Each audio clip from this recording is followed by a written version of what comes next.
Good morning M fifth sem students.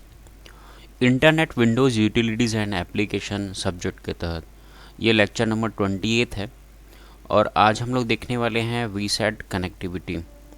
इसके पहले के लेक्चर्स में हम लोगों ने कनेक्टिविटी के टाइप्स ही डिस्कस कर रहे थे, जिसके तहत हम लोगों ने देखा था डायल अप कनेक्टिविटी के बारे में, जिसमें हमने समझा था कि भाई आपको पहले क्या होता था हमारे पास टेलीफोन लाइन है, टेलीफोन डिवाइस है हमारे पास, और हमें कभी कभी ऐसी ज़रूरत आन पड़ती है कि हमें उस टेलीफोन डिवाइस और उस टेलीफोन लाइन का यूज़ करते हुए हमें यदि अपने कंप्यूटर में इंटरनेट कनेक्टिविटी का रिक्वायरमेंट है, तो उस समय हम क्या करते थे, अपने टेलीफोन डिवाइस से हम कोई स्पेशल कोड को डायल करते थे, तो उससे कुछ ड्यूरेशन के लिए हमें इंटरनेट की सर्विस दे दिया जाता था।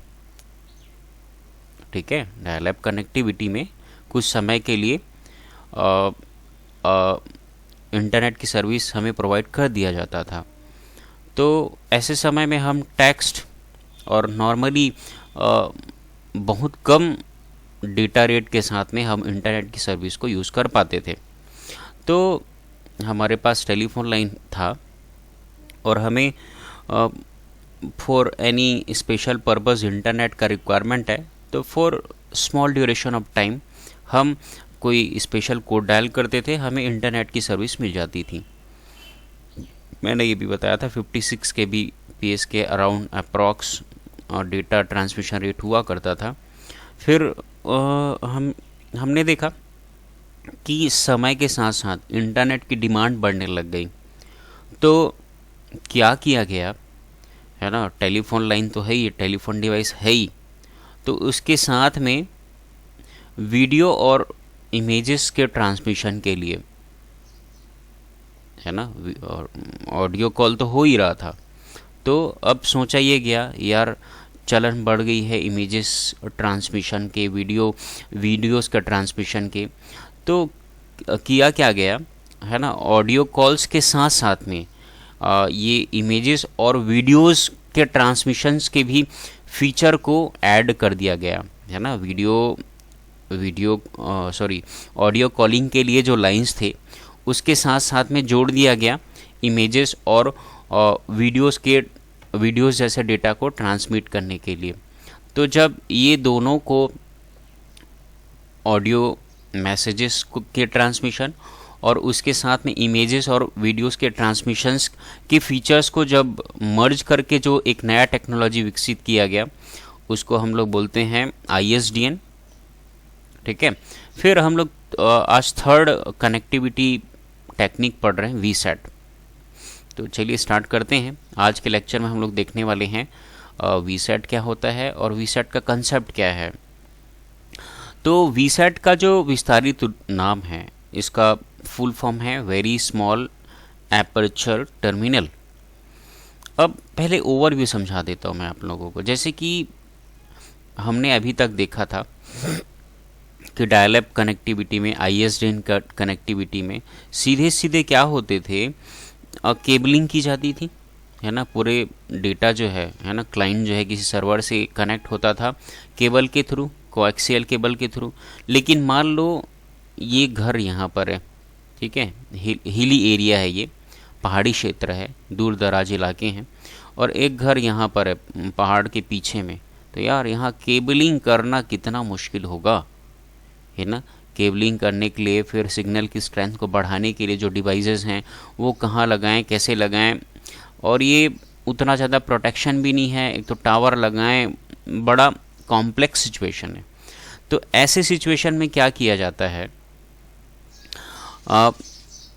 सैटेलाइट का सहारा लिया जाता है। सैटेलाइट हमें पता है अर्थ के अराउंड ऐसे घूमने वाले ऐसे वो एक डिवाइसेस हैं, है ना, सैटेलाइट।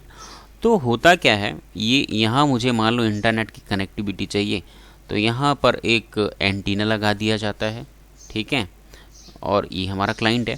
क्लाइंट सीधे सैटेलाइट को रिक्वेस्ट भेजता है सैटेलाइट जो कि अर्थ के अराउंड रिवॉल्व होते रहता है, और वो सैटेलाइट जो है यहाँ से सिग्नल करता है सर्वर को, हो सकता है कहीं दूसरे स्थान पर होगा। तो रिमोट लोकेशन में जो जहाँ पर केबलिंग पॉसिबल नहीं होता है उस स्थानों में, उन स्थानों में वीसैट टेक्नोलॉजी का प्रयोग किया जाता है।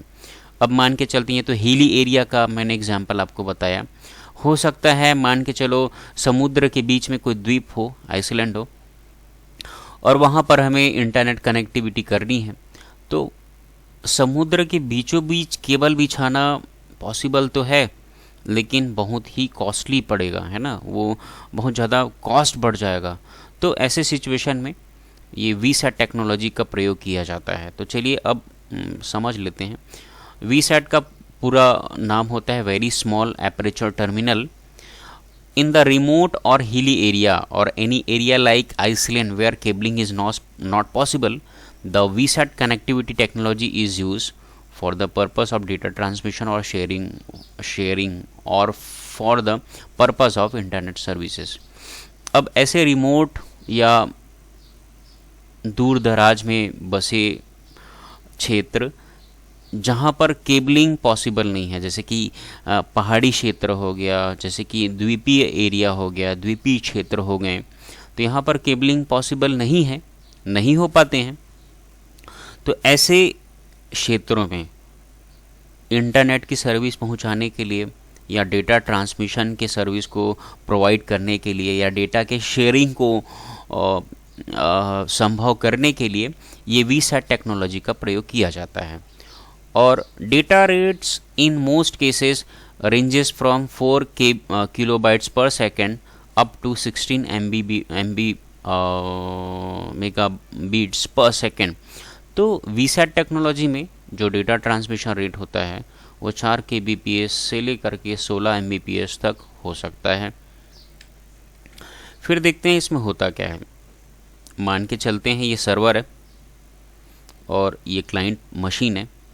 ये क्लाइंट मशीन जो है किसी वेब पेज की डिमांड करता है इस सर्वर से, ठीक है। तो इससे पहले के टेक्नोलॉजी हमने देखा था, यहाँ PSTN नेटवर्क होता था, है ना, टेलीफोन नेटवर्क होता था, उसके थ्रू रिक्वेस्ट जाता था सर्वर तक और फिर उसी के थ्रू रिस्पॉन्ड करता था। बट इस दरमियान क्या होने वाला है, ये मान लेते हैं क्लाइंट कंप्यूटर से, ठीक है, और क्लाइंट कंप्यूटर का जो रिक्वेस्ट है वो रूटर के थ्रू, ठीक है, वीसैट के मॉडेम में जाता है और उस वीसैट मॉडेम जो है इस ट्रांसमीटर एंटीना कहेंगे, वो हमारे रिक्वेस्ट को ट्रांसमिट करेगा सैटेलाइट तक, और वह सैटेलाइट हमारे रिक्वेस्ट को जो ये सर्वर का जो रिसीविंग एंटीना है वहाँ तक पहुँचाएगा, और हमारा जो रिक्वेस्ट है वो इस वीसैट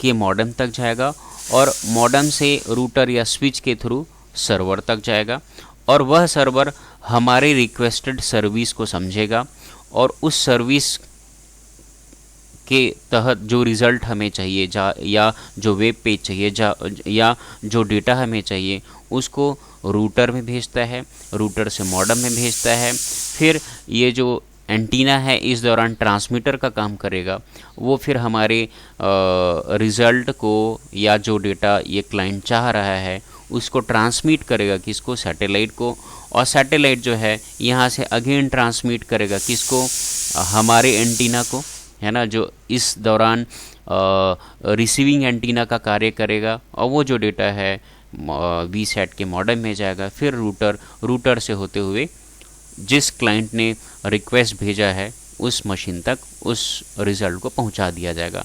तो ये है VSAT technology, very small aperture terminal. तो इस टेक्नोलॉजी का प्रयोग जो है सामान्यतः ऐसे क्षेत्रों में जहाँ पर केबलिंग पॉसिबल नहीं होता है, तो वहाँ ये डिश एंटीना लगा करके इस कनेक्टिविटी को पॉसिबल बनाया जाता है। तो आज के लेक्चर में इतना ही। Thank you very much. सारी चीज़ों को बड़े अच्छे से समझिए और इसका प्रॉपरली आप लोग नोट्स पैरेलली बनाते चलें। Thank you very much. कोई भी डाउट होगा भाई आप लोग प्लीज़ मुझे कंसर्न करेंगे, आप लोग कॉल मैसेज करके ज़रूर पूछेंगे। Thank you so much.